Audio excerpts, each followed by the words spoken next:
Here we go again.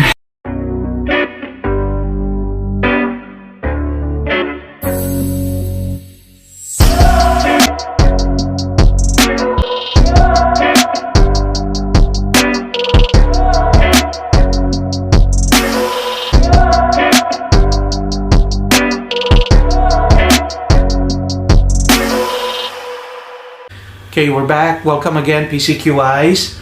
So in this topic, we're going to talk about freezing operation or blast freezing. You know, I get asked a lot when I'm making an observation on that process.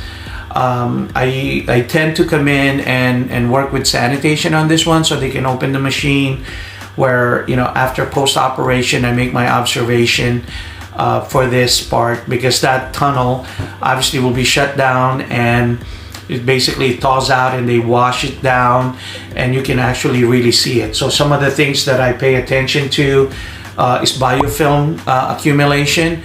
So a lot of times is people will clean what's in front of them, and there's a lot of moving parts, right? The chain, hollow bearings, open bearings and gears, and you know, things are moving into that system.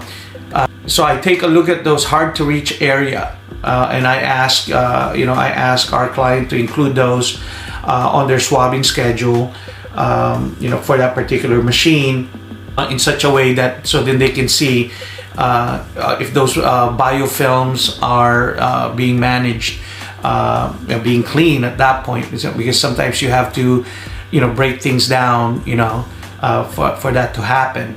So that's one of the things that I look for is accumulation of biofilm on equipment. And let me see. And some of the recommendation I have, which I just mentioned, is improving SSOPs. I take a look at the SSOP as well on that process, and then observe personnel if they are applying what the SSOP instruct them to do. I look at the EMP swabbing schedule to take a look at those hard to reach area, like I said, like open bearing, hollow rollers for conveying, an open gear system. Some of my colleagues also ask me for the closed systems, like the gears, gearboxes that are not showing underneath it. So you know, we tend to take a look at that on a scheduled basis as well, you know, for that to be looked at. And some of the list we have on here, that particular system incorporates compressed air. So we look at the filtration maintenance on that, on the point of contact. This is if it is applicable. Some machine do have it and some machine don't. So, but if you are utilizing compressed air to this process, you might want to take a look at your filter maintenance as well for that, because you know, the air is going to be exposing the finished product at that point. So we'll touch base on other stuff here. Thank you, PCQI.